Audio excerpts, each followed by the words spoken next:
Good morning, Happy Valley, and welcome back to another edition of the Penn State 365 podcast. I'm your host, Richie O'Leary, and joined as always when we're talking Penn State football, my co-host slash Happy Valley Insider, senior writer, Dylan Callahan-Crawley. Dylan, the season is right around the corner. We are recording this on Tuesday morning. We are just a couple days away from Penn State versus West Virginia in the season opener Saturday.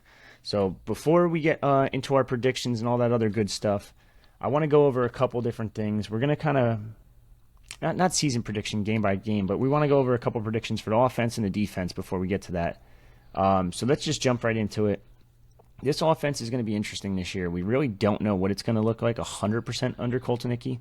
We kind of have an idea based off what he did at Kansas, but I just want to get your overall thoughts on how it's been so far with that transition this offseason. Yeah, I mean, I think what we've heard about so far, I think Penn State fans should be optimistic about this offense. I do apologize if we hear any baby noises in the background, but I think Penn State fans should be optimistic about this offense heading into the season. Andy Kotelnicki, wherever he has gone, has been successful. Now, obviously, this is the first time he's not with Lance Leipold, so we'll see if how much of an impact maybe Lance had on Kotelnicki throughout his career. But Kotelnicki, wherever he's gone, has had success. He's had tremendous running games everywhere he's been. I mean, he had 2,000-yard rushers at Buffalo. Now he has one of the best backfield duos in the country, Nick Singleton and Katron Allen. Drew, I think, is going to take a step forward this season. I know that scrimmage a couple weeks ago, which was open to the public, he was up and down, but I think there's a lot of optimism about what he could bring to the table this year. They got one of the best tight end rooms in the country. The offensive line should be a strength this year again. And I think the big question, obviously, it all comes down to is that wide receiver room. Can that wide receiver room be just consistent? It doesn't have to be a great wide receiver room.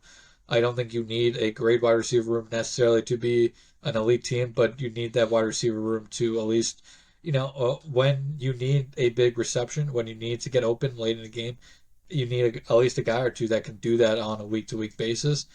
I think Penn State feels really good about Harrison Wallace heading into the season. Obviously, Liam Clifford has been getting a lot of praise from the coaching staff and teammates, and I think I'll be interested to see how that translates into, the season. Julian Fleming should bring Penn State, or should be a reliable wide receiver for Penn State. He's not going to necessarily be a star, but should be reliable. But can they find a fourth or fifth guy to potentially emerge there, give a little depth to that room is going to be the question. Caden Saunders is a guy we look at that could be that potential player for Penn State. But, he's banged up right now with some bumps and bruises, James Franklin calls it. I would say his availability for Saturday right now is probably questionable based off everything Franklin said and what we know.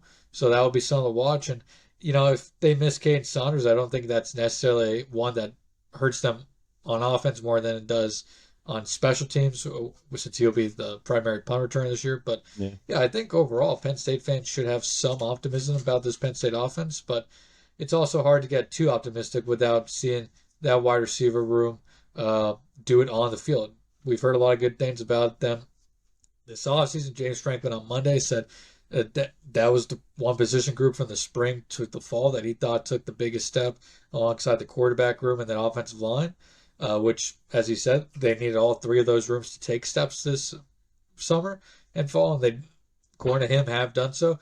So it'll be interesting to see if they can, take that momentum into the regular season. But it's going to be one of those things where I'll believe it when I see it.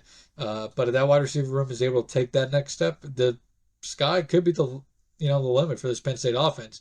I don't think Drew is going to go out there throwing for 300 yards a game, but I think he could definitely, throw for 225, 250 a game, week in, week out. So it'll be interesting to see, really just with that wide receiver room. I think that's going to dictate the ceiling here for Penn State in 2024.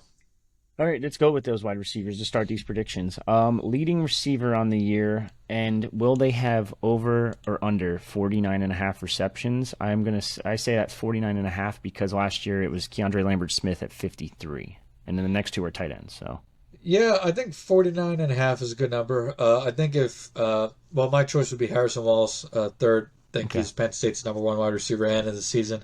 Going to be their most reliable receiver head in the season.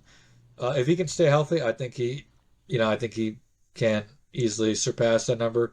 Uh, if he can, I could see him being a guy who gets 5, 6 receptions a game here, and I think, yeah, I'll go Trey Wallace there. All right. In terms of yardage, do we also think that's going to be Trey Wallace, or do you think it's going to be someone else? And I'm going to set that at like 749.5 because that's a Yeah, weird kind of number there. yeah, I'll take go back to receptions. I'll take the over on the Oh, yeah, yeah. receptions. Gotcha. On the receiving yards, I'm actually going to go under. Okay. Because Caden Saunders and Mari Evans are two big play threats, obviously, for Penn Hmm. State potentially. But Harrison Wallace and Joyne Fleming, on the other hand, to me, are more of not possession wide receivers. I think that's injustice, but they're they're not guys that I think are going to necessarily burn opposing defenses for, 40, 50-yard touchdowns on a regular basis this year. I think they're going to get 10, 12 yards a reception. So, I mean, that'll put, if Wallace gets 60 receptions, averages, 12 yards reception, that's getting him close, but I'd still probably go under there. I think Penn State could have 3, 4 guys who are in that 350 to 500 range this year, including Tyler Warren. But yeah, I'll say under on the receiving yards Yeah, that makes sense because I feel like they're going to rotate these guys a lot, especially if if and when Caden Saunders gets healthy as well. for sure. It's an interesting number. Now, here's the kind of a tough one. Leading receiver in terms of touchdowns, and will it be over or under 5.5?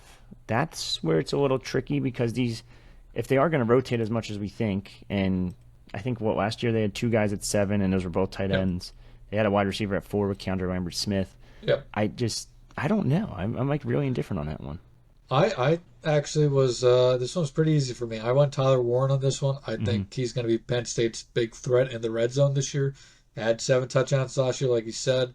Yeah, I could see him pushing for 10 touchdowns this year in the passing game. I think he's going to have a big season. I think he could easily surpass his numbers from last year of 34 receptions, 422 yards, 7 touchdowns. I could see him pushing for that 4,510 this year. I think he's one of the best tight ends in the country and going to be a big piece of this Penn State offense.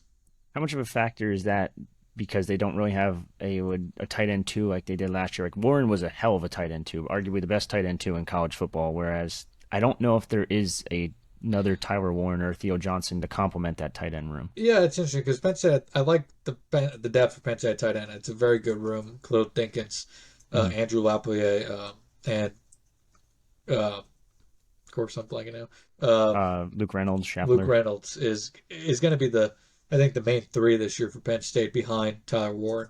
Hmm. Um, but yeah, I think they're all kind of clumped together. I don't know if one stands out above the rest. I think Rapier could jump Dinkins as the season progresses, Okay. and it's going to be hard to keep Luke Reynolds off the field. So I do think the fact that they're all kind of tightly close together is going to factor into that for sure. But definitely a very good tight end room from top to Yeah, bottom. no, for sure. Speaking of a good position group rooms, the running back room is arguably one of the deepest Yeah. in college football, not just the Big Ten. Who's going to lead that one in rushing? Because it's kind of gone a little bit back and forth every game with Katron Allen, Nick Singleton. And is one of them going to surpass that 900-yard mark? I think Katron Allen technically did on the season, but I think that was also partially because of the bowl game as well, if I recall correctly. Yeah, so rushing yards only. Both hit 900. Sorry, both hit 900 plus yards from scrimmage last year. Yeah. Katron finished with 902 rushing yards. Singleton with 752. You look back in 2022, their freshman seasons. Singleton had over 1,000 yards from rushing yards. Allen 867 rushing yards. I do think one of them, if not both, are going to reach that 900 mark this year. I think we're going to see a lot of two running back sets this year. I think we're going to see a heavy. I think we're going to see a heavy run offense here, similar to maybe what we saw in 2022, which probably wasn't as heavy as it feels. 37 rushing attempts in 2022 per game to 32 passing attempts. I could see a similar 50-50 split. But I think Singleton and Allen are going to have big seasons this fall. They're going to bounce back from last year, and I think that a lot of that's going to do with the play calling and the schemes that Colton Nicky is bringing to Penn State in this offense. Also wanted to clarify, I forgot to say this before, but these projections are not including the bowl game. If you include the bowl game, obviously a lot of them would hit significantly Yeah. over. But yeah, I do find it interesting. So if they both have over 900 yards, just looking at last year's stats, where do those yardage kind of come from? Because like Bo had 330 last year, Trayson Potts had 155. Do you think it's just as simple as less QB design runs, less running back touches for the third string guy who might be Cam Wallace? We're not sure, Honestly, I think a or lot just of less it's gonna. passes. I think a lot of it's gonna come down to last year they could just not break the big runs at all, Hmm. and I can't see that happening again this year. Okay. I think Koltanicki's scheming is not gonna allow that to become a trend for Penn State this year. I Hmm. think he's gonna have a plenty. I think Penn State's gonna have plenty of holes this year to run through. Hmm. Uh, the ball carriers are at least. So I just think we're not going to see a repeat of last season where they struggled to break off those big runs. I mean, Singleton averaged 4.4 yards per carry, over 171 carries. I mean, if he can even bump that up to 5 yards a carry, that takes last year's number to 855 yards. So I mean, it's only a couple big runs away at that point from Yeah. breaking that 900-yard mark. And then Katron Allen, I think, is just such a consistently good runner. Last year, 5.2 yards per carry over 172 rushing attempts. Uh, Almost a full yard more per carry than Nicholas Singleton, added up to 150 additional yards. So on one additional carry. So I Yeah. think I think just going to be more consistent this season. This next one's kind of an interesting one. Who is going to lead the running back room in receptions? And I set the over under at 18.5 because it's kind of that middle point between what Katron Allen and Nick Singleton had last year. Singleton had 26 for 308. Katron had 14 for 81. We know Singleton's probably the better pass Yeah. catcher, but will we hit that over? Yeah, I think Singleton's going to hit that over. I see probably 25 to 30 receptions out of him this year. Okay. I think he's going to break the 1,000 yards from scrimmage mark again this season. But yeah, I think Singleton is going to be a have a quality role in the passing attack this year out of the backfield. All right, awesome. Touchdowns. That's where it gets really tricky because we know that these numbers are kind of going to be split between these guys. I mean, last year was 171 carries and 172 carries, six Yeah, touchdowns and eight touchdowns. Uh, do they hit the over of 7.5 for one of them? And who will it be out of the two? I think both hit the over of 7.5. I, Okay. I can see. You're very bullish on this running back room. I am. With Andy Koltanicki's offense, his history Hmm. uh, of offensive play calling, I am very bullish on this running back room. I think Penn State is going to this season look to just dominate on the ground for the most part. But you look last year at Kansas, Devin Neal had 10 touchdowns. Daniel Hinshaw had six in just 5 games. Um, and they had a couple other guys have some touchdowns in there as well. But yeah, I think both are gonna break 7.5. But I'm gonna say Singleton leads. He's had double-digit touchdowns total in both of these last 2 seasons. 12 touchdowns rushing in his freshman season, 8 last year. I think he hits that 10 mark this season. All right. The next one's probably the one that everyone's the most curious about. It's going to be the quarterback. This quarterback room obviously is going to be ran by Drew Alar. So I'm not even going to ask you who's going to hit the over or under because we know it's just going to be Drew. But last year, if I'm looking correctly, he threw for 23-36 in the regular season. Will he hit the over of 2250 this year? 2250. I think he will. Just because 2250 for him for if Drew Aller does not pass for more than 2250, I think Penn State's probably in not Some deep maybe shit, not you could probably, say but I think they would be in a very tough position to come and make the playoffs. it. Hmm.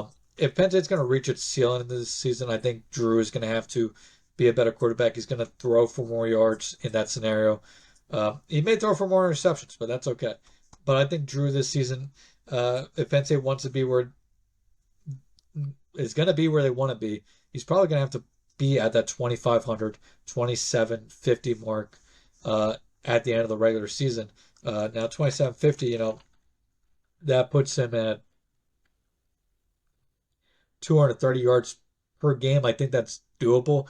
This should be a Penn State offense that I think averages probably 425 yards per game this season.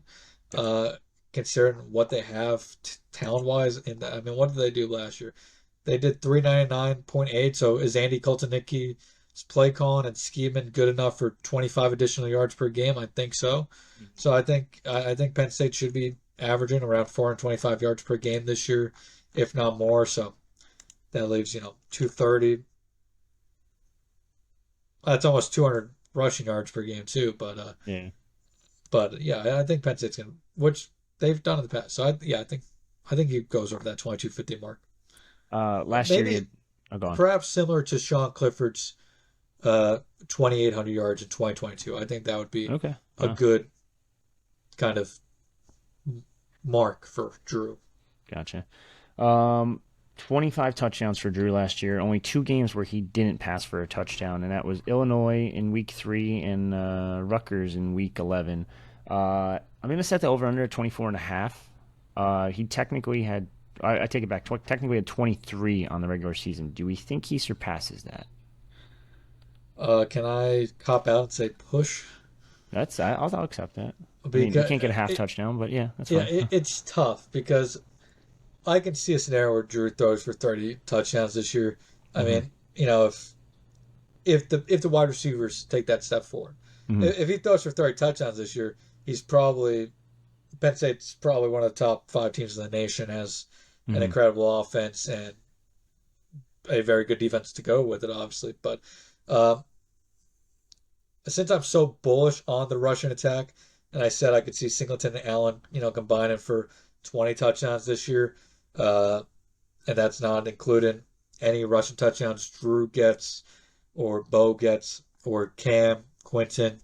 Uh, so I think 24.5 is a good number. I could see him easily throwing for 27 plus, but uh, there's only so many touchdowns to go around. Now Penn State's offense, like we said, could be really good this year. Could average, 40 plus points per game. I mean, last year everybody was, complaining and bitching about this offense. They still averaged 36 points per game.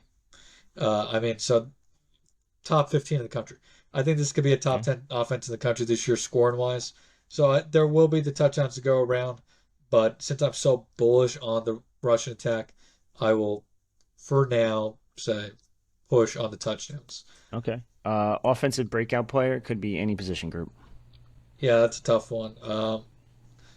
Actually, did I fill that out? You did. I wasn't gonna tell you who you said, just Yeah, give me a because second I think here. it's more fun this way. Go off Yeah, the cusp. yeah. So this one was a really tough one for me, since obviously I couldn't remember who I even said. But I'm just gonna go with the guy who's been really the talk of camp for Penn State, and that's Liam Clifford at wide receiver. Hmm. Uh, I'm not totally confident in this one, but it's just hard to find a guy who I think could really break out this season for Penn State. I guess you could say maybe Harrison Wallace, since he only had 19 receptions last year, only 38 in his career. Yeah. So I think he would be a good pick too, but I feel like everybody's expecting him to have those 50 receptions for however many yards this year. Clifford, on the other hand, kind of a name that, if he finishes the season with 35, 40 receptions for 400 some yards, I think everybody would take that. Yeah. So I'm gonna believe the talk and go with Liam Clifford. I know the answer to this kind of already. Also, I'm looking at the sheet, so I definitely know the answer, but I kind of knew the answer based on your previous answers. Offensive MVP. You got to go with one of the running Yeah, backs, right? If yeah, not I'm both. I'm gonna cop out and go with both running backs. I think Hmm. uh, if one goes down, Penn State would probably be fine. But I think with both of them, if they can both bounce back, Allen doesn't need to bounce back. If Singleton bounce back, Allen continues to do what he is doing. I think Penn State's running back room is going to be in for a huge season, and will they? I think they could push for 2,000 total yards between the two. Now, do we think one of them could be Heisman candidate? Maybe. Uh, I think if one of them is going to be, it would be Singleton, just because he has a little bit more of the big play ability in him. But Mm-hmm. I think it's hard to do so when you have a split running back room like that. And anyways, it's a quarterback award. I mean, I should know, right? Yeah, you should. You're the Yeah. one who votes. Yeah, 2015 is the last one, and it was Derrick Henry. So unless you're putting up fucking crazy numbers, it's just probably not Yeah, happening. Derrick Henry that year put up 400 rushing attempts. Yeah, well, insane, Mark but Ingram in 2009, 271. I mean, yeah. yeah, it's gonna be it would be tough. This next one, we're gonna go switch to defense real quick. Tom Allen's running the show now over there. I don't want to go too fast, but I want to speed this one up a little bit, so you don't have to go Yep, crazy in depth because I do want to do the schedule yep, prediction as yep. well. Let's do it. Leading tackler, 69 and a half tackles on the year. I think last year they were sitting around 61 was the leader at Kevin Winston. I actually put Kevin Winston here or KJ Winston here as my KJ, sorry, KJ. lead in tackler, but now I'm starting to think about Kobe King. Uh, Okay, because you're second, so it makes yeah, sense. so I'm gonna go. I'll go with Winston, but I think King could finish here. But Winston, one of the best safeties in the country. Hmm. And I will say, I put down over, but I'm actually gonna say under. I think Penn State has so many guys on that defense that are gonna Yeah. rack up a ton of tackles this year. So Hmm. I think we could see a bunch of guys in that high 50s, 60s range. Okay. Sack leader. Last year was D. Isaac at 7.5, Abdul Carter 4.5, Johnny Dixon 4.5, Chop Robinson 4. Like the numbers, 3.5 for Denai Dennis Yeah. Sutton. Do we think who do we think it is, and do we think 6.5 is the over under? Yeah, I think it's going to be denied Dennis Sutton. I think uh, Abdul Carter is going to have more of a Chop Robinson type impact where he may not get the sacks, but he's going to be Hmm. impacting the backfield on a consistent basis. I think denied Dennis Sutton is going to, uh, in response, eat on the opposite side. I think he's going to have a big season here. I think he could push for double digit sacks. We know he's that talented. Can he just finish when he's getting in the backfield? So Yeah, I'm going to go deny Dennis Sutton. I'm going to say over. I'll put him at about 8 sacks this year. yeah. I completely agree with you there. Just because I think they're going to sell out to stop Abdul Carter because we know he is the main problem when it comes to trying to Yep. stop that Penn State defensive line. So deny Dennis Sutton should have a couple openings here and there, or one-on-one matchups at least. Um, Interception leader, who's it going to be? And 2.5 is the over/under for the sole fact that Jalen Reed had two, DeLuca had two, Daquan Hardy had two, a bunch of other guys had one. Do they think they surpassed that two mark, and who is it? I wouldn't be surprised if it's honestly one of the safeties. Now, I did not pick a safety. I wouldn't be surprised if it's one of the Hmm. safeties with them running three safety looks a lot. Jalen Reed is going to be on the field a lot as a nickel type guy.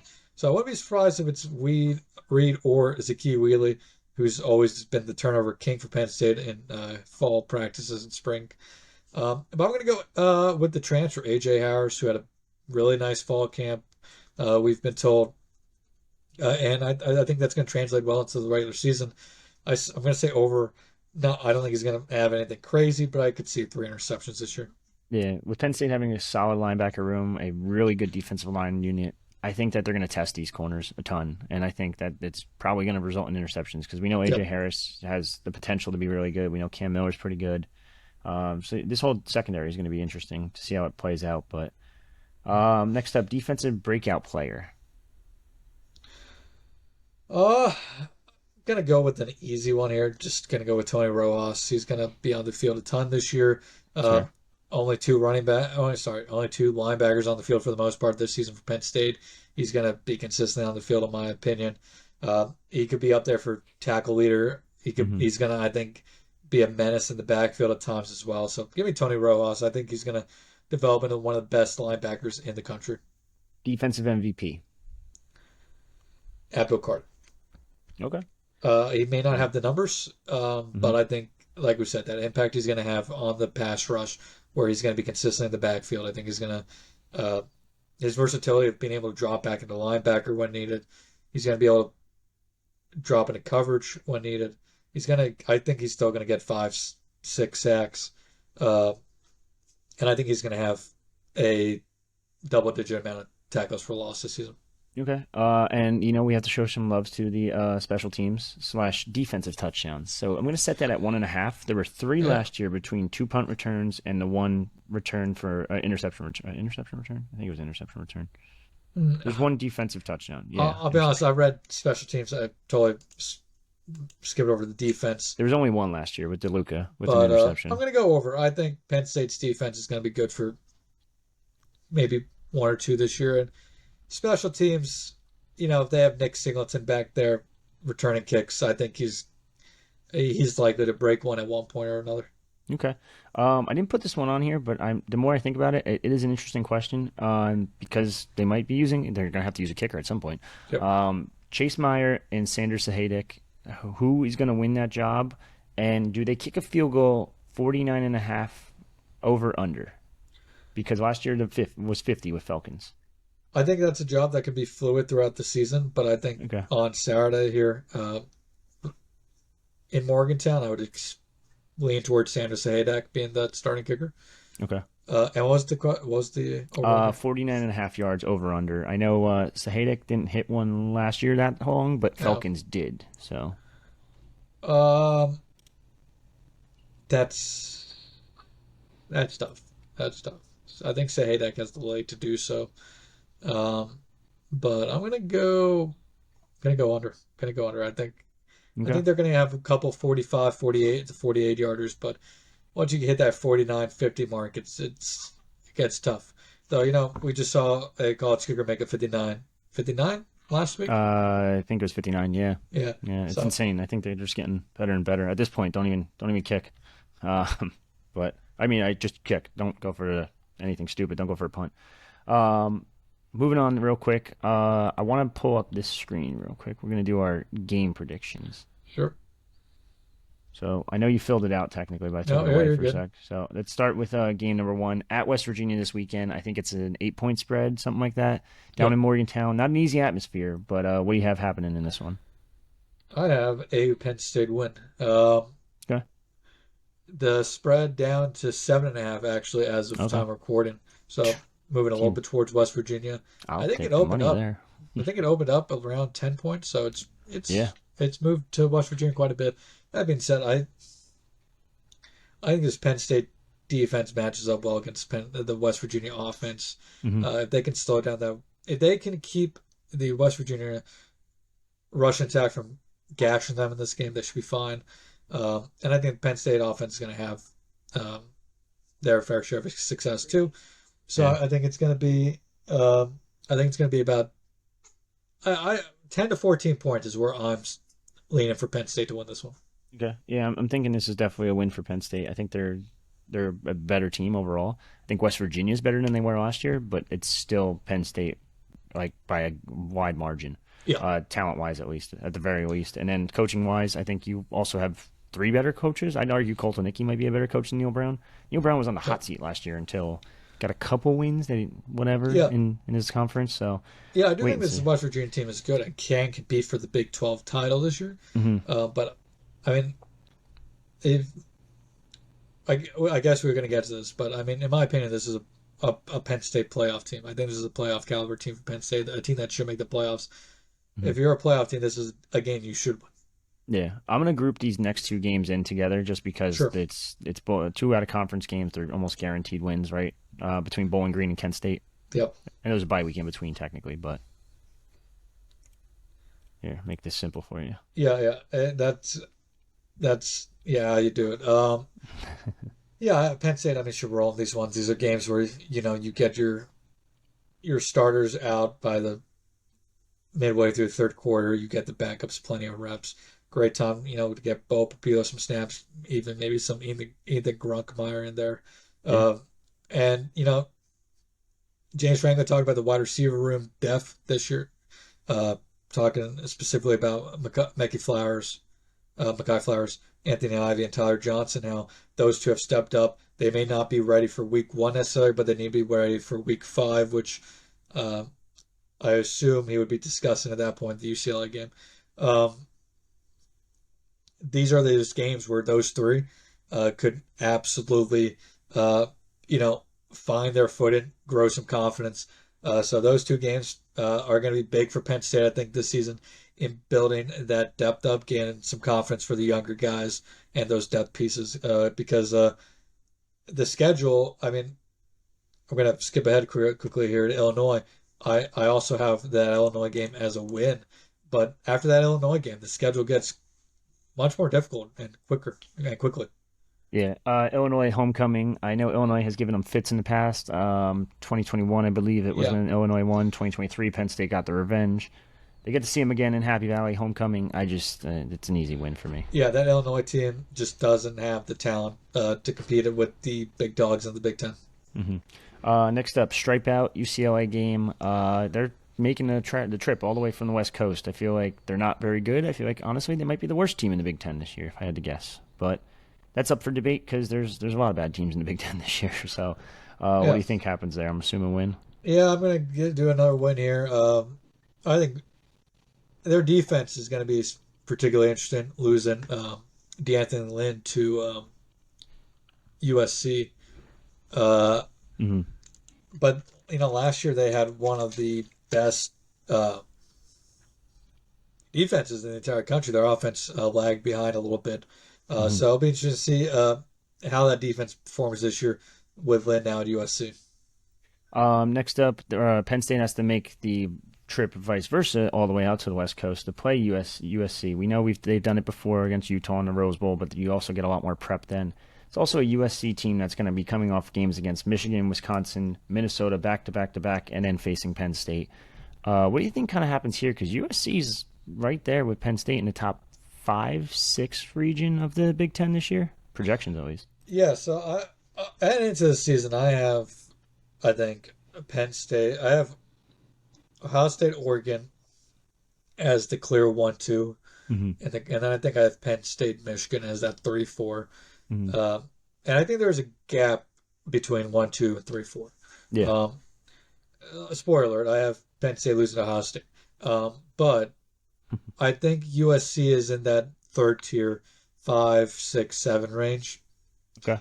Um, that being said, this is a game. These two games, USC and Wisconsin, are really tough. hmm Um, I think there's a quality chance they lose one of these games. My thing with the USC game is this is a USC team that could is still very talented offensively. I'm not sure if this gets into a shootout if Penn State is going to be able to necessarily keep up, but that's also assuming that the USC defense takes a big step forward under Lynn this season as the defense coordinator for the Trojans. If they don't, I'm going to definitely start thinking it's 100% a Lincoln Riley problem and not a USC problem. But uh, I'm gonna like I said, these two games are tough. Um, as of right now, I'm actually going to give this one, I think, a loss. It is a new quarterback. I think Millen Moss is a damn good quarterback. Yeah, But it's still Lincoln Riley, still got a good offense. I think it's going to come down to if Penn State can control the tempo with that run game. If they can pull it off, then if they can control the tempo of the game and kind of work in their favor, it might just be like a 3-point win, and that's fine. A win's a win at the end of yeah, the day. But you are right that USC offense is usually pretty potent, especially under Lincoln Riley. He's a great offensive yeah, mind. I think I'm in the same boat as you. I think I might actually mark that one a loss, and people aren't going to be happy about that. But you do get a bye week, and yeah, then you get to go out to Wisconsin. I think on a bye week, it's going to help them a little bit, yeah. but that's just me. If this was back to back, it would be nightmare Interesting. scenario for Penn State. I Oh think yeah. to a degree. 'Cause it's not that necessarily USC is going to be a hard place to play. hmm I wouldn't be surprised if there's a good contingent of Penn State fans there. It's just long travel. Uh, how does that impact them? I would not be surprised if Penn State wins that game. But since I said they're going to lose USC, I'm going to say they win Wisconsin. That being said, I think I go there these too. two games could easily flip flop. Camp Randall is a very tough place to play. Uh, I hmm don't think we know right now, but I'm assuming that's going to be a night game probably. There is no game time. I'm looking right now. Yeah, no game time yet. Yeah, I think that's going to probably be a night game. So it's going to be a tough Ooh, atmosphere. take it back. 12 o'clock, 3:30, or 4. So sort of ish night game So slash I maybe think it's going to noon. be 3:30, 4 o'clock. What is that? End of October. Yeah. So it's going to be a chilly Wisconsin evening in Madison. Hmm. But I'm going to say Penn State wins that just because I don't know if that Wisconsin team scares anybody. I think it's going to be a good team, but I don't think it should scare any good team, Well, if that makes air sense. raid, air raid. They're gonna run the air raid. Phil Longo's there, air raid, and it's like, okay, it hasn't really worked so far. So let's just Yeah. keep trying. This year, Penn State pulls it off. Home game, Ohio State. They haven't beat them since 2016. Is this the year? Helmet stripe game, I think. Yeah. Yeah. Try again next year is my Okay. response. That's super negative there. Just it's They paid too much for their team. They're it's a too good. $20 million super team. Yeah. I mean, if Ohio State loses that game, it's I would be shocked. If Ohio State loses any game this year, I'd be shocked. I mean, their biggest chance of loss is what they play Oregon early in Yep. the season. I think that's Yeah, right. I mean, outside that, I think if they beat Oregon, I think they're going to roll. But at the same time, I don't think Will Howard's necessarily a great quarterback. I don't think he's better quarterback than Drew necessarily. So, uh, if there's a weakness, I think it's quarterback for Ohio State, and getting them at home in a hostile environment. Who knows what happens? But yeah, it's just that team's just so super talented. I just don't know how anybody's gonna beat them in the regular season. And Yeah. if Ohio State doesn't win the national championship this year, Ryan Day should probably just go look for jobs at the NFL level because that would I think it would almost be classified as a disaster for Ohio State not to win a national championship this year. So Yeah. At least make the finals or something, like the final four maybe. But yeah, it's insane. I'm also gonna go lost there. Washington next up. Washington's gonna be fresh off a game against USC where they're probably gonna get beat up a little bit. They're a new team, basically entire new roster almost. I think 19 of their 22 starters are replaced, and yeah, they have a new head coach. So, and I like Jed Fish. I think he's a good coach. I just don't think they're gonna do much of anything this year. yeah, no, I think Washington in a few years is even next year is going to be a solid team, but this year Penn State's a much better team. They may throw the ball a ton, so depending on what happens that USC game with the Penn State secondary could be interesting with the Washington Hmm. uh, offense, but end of the day, Penn State's the better team here. Wide out. Uh, Yeah, forgot about that Washington hasn't atmosphere played in too. an atmosphere like that in quite a while, so Hmm. give me Penn State to win that one. Speaking of barrel Big Ten teams that we were talking about before, here's one of them. Here's Purdue that might be firing their head coach at this point. They might have an interim at this point in the season, actually. Yeah, But yeah, they're going back to back Ohio State, and then they're going to play at home versus Penn State. That is a rough one. They're going to be beat up. I yeah. can't see anything other than a win here. No, yep, I got a win for Penn State here. Nope, not a Nope, loss, I a will win. fix that. A win. Yeah, Penn State win here should be a, a one they cruise to victory in. Hmm. But coming off those two losses in 3 weeks, Penn State picks up back-to-back wins here. Now you could also look at this point they'd have 3 wins in 4 weeks. So I think Penn State back in the saddle at this point, gaining momentum heading into the final 2 weeks of the regular season. Minnesota, I know you know Minnesota better than most. Yeah. Being the guy, the lead coverage over there. I know it's back-to-back away games. I like PJ Fleck as a coach. I think he's a little too charismatic sometimes, but I just can't see any way where Penn State doesn't roll over them. I could see one where Minnesota keeps it close for a while. Penn State eventually wins, and I think that's probably what does happen. It depends. This Minnesota team I can see going anywhere from 7-5 to 4-8. They're Hmm. not a good. They're not a great team. I don't think they're necessarily a terrible team. It's going to come down to their quarterback play with Max Brosmer this year. Aiden Calagmanis was not good last year for them. If the quarterback play can take a step up, they'll they'll be more of a threat this year. But a lot of question marks defensively, especially in the secondary. So I'm going to go a win for Penn State. And then last but not least, senior day versus Maryland. This is a Maryland team that might also have an interim coach by this point. Is it possible Penn State's going to be facing three interim coaches in a row at the end of the season? I feel like it's not Um, crazy. Like definitely one, if I had to guess. I Maybe don't see two. PJ Fleck getting fired just because he has done a really good job in Minnesota, and the expectations of Minnesota are only so high. Hmm. Um, Loxley would be tough because they have had back to back, what, 8 win seasons, 7 win seasons. Yeah. But depending on how bad this season goes, anything is possible. And this is a Maryland team that lost a lot, and I think they're going to struggle not having Talia Tagovailoa back there, my quarterback. Yeah, I don't know what they're going to do. If it's Billy Edwards, good. I mean, best of luck. Say a prayer for that offense, because you can't ride the coattails of Talia anymore. So, either way, 10-2 again. Some fans aren't going to be happy about it. Some fans are probably going to be very pissed about it. But it probably sneaks. It gets you in the playoff almost guaranteed if you're 10-2 in the Big Ten. Yeah, 10-2 in the Big Ten. I think there's a good chance they're 11-1. Yeah, it should be a playoff team with a 10-2 record, especially if your losses are Ohio State and USC is a team that I think should. Yeah, I'm going back and forth in USC just because that offense is prolific. I think they could win their fair share of games, but at the same time, I just don't know how they're going to stack up against Big Ten defenses on a week-to-week basis. That's true. USC could go 9-3, and I wouldn't be surprised. They could go 6-6, and I wouldn't be surprised. But yeah, I mean, go ahead. Other than Oregon, I mean, I think I think Oregon's going to be perfectly fine with the transfer Yep. to the Big Ten. I think USC's going to be okay. They're not going to be great. I think they'll probably get 9-10 wins. I actually don't know what their schedule looks like, so I can't really say that for certain. But and then I think the other two are just going to struggle mightily, and then Yep. that's basically it. And then you'll see them go against some of these Big Ten powerhouses, and then it's like, oh shit, like these guys are pretty good. Like, Right.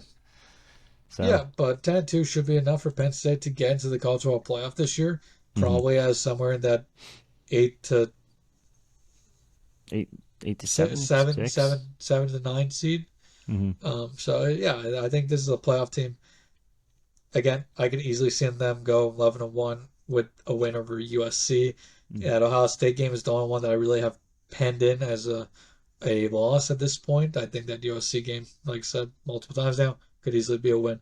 But yeah, I think it's going to be a really solid team for Penn State. Should get in the playoffs, and because if they don't this year, next year there's a lot more questions defensively. You're going to lose a lot on the defensive side of the ball after this year, which makes a little bit of next year more of a reload year. Could make the playoffs again next year, but definitely best chances this season. Yeah. But again, if the other thing is if Drew takes that next step this year, then definitely 11-1 is on the table. And if Drew takes that next step, that Ohio State game quickly becomes on the table as well. And according to ESPN's FPI, that's a game where Ohio State has, I think, ESPN's FPI puts at only 51% right now chance of winning. So change my mind. Ohio State game is going to have a better atmosphere than the Whiteout game this year. I would agree. Yeah. I would agree. I think it's a shame that the TV networks kind of suck. I mean, you look back 2 years ago with the 2022 Ohio State game, that was a noon kick, and it was tremendous atmosphere. So I think that's going to have great atmosphere. If Penn State can keep it close, they'll have it'll be interesting going late into that game. Real quick before we sign off today, there was a new college football playoff projection that came out from The Athletic. I think it was 24 hours ago, maybe a little longer than that. Has Penn State as a 7 seed against Alabama and a 10 seed. I think Penn State wins that one. They win in coaching experience, I think, sort of, technically. I don't think the Boar's that good, but that's just me. The only thing that sucks is if they win that, they're playing the 2 seed in Ohio State. And it's like, okay. Yeah, that would be definitely tough. I did not see that projection. I did see Stuart Mandel's picks, I think it was.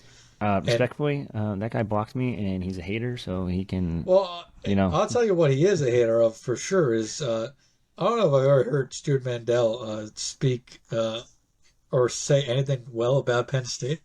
I'm not saying you have to sit here and claim Penn State's going to be a world beater this year. We're not claiming that. Nope. But he has Penn State as missing the college football playoffs now. He says they are going to be the number 4 team in the Big Ten. He has Michigan, I think, finishing ahead of them. So the team that might not even be eligible. Yeah, but all right. I mean, who does he have? He has Miami as a 4 seed. That's what? Yeah. No, I don't understand I know we're getting off topic here. I don't understand the Miami hype, and I know they were missing people for that bowl game, but they got trounced on by Rutgers last year in a bowl game. Like, they're not a good team. Cristobal's probably on the verge of getting fired. I love Cam Ward. Think he's a great quarterback. I love the receiver, Xavier Restrepo. I think he's a great wide receiver. Yep. The rest of that team's ass. Like, it's just not good. Like, It's like Texas. I'll believe it when I see it. I mean, every can we year stop hyping them up? Like, yeah, every year we hear about how Miami's going to be a big bad team, but I mean, there's a reason Cristobal's teams consistently struggle in the big moments. He's not a good coach. Not a good. He's not a good coach in the big moments. He can recruit. He can. I think Mara Cristobal is what a lot of people think James Franklin is. yeah, I think James Franklin's a better coach than Mara Cristobal. I agree. Without doubt. Yeah. But yeah, I'll believe when I see it with Miami. But yeah, I'd be very surprised, honestly, if Penn State doesn't make the college football playoffs this year. Yeah, 100%. All right, so that was a long one today, but we got a lot in today from the season predictions, position predictions. We'll have more on another podcast soon with our West Virginia sister site from the Rivals Network. Stay tuned, as we'll have a lot more videos, a lot more content on pennstate.rivals.com ahead of Sunday's matchup against West Virginia. But for me and Dylan, that's another episode of the Penn State 365 podcast. Signing off.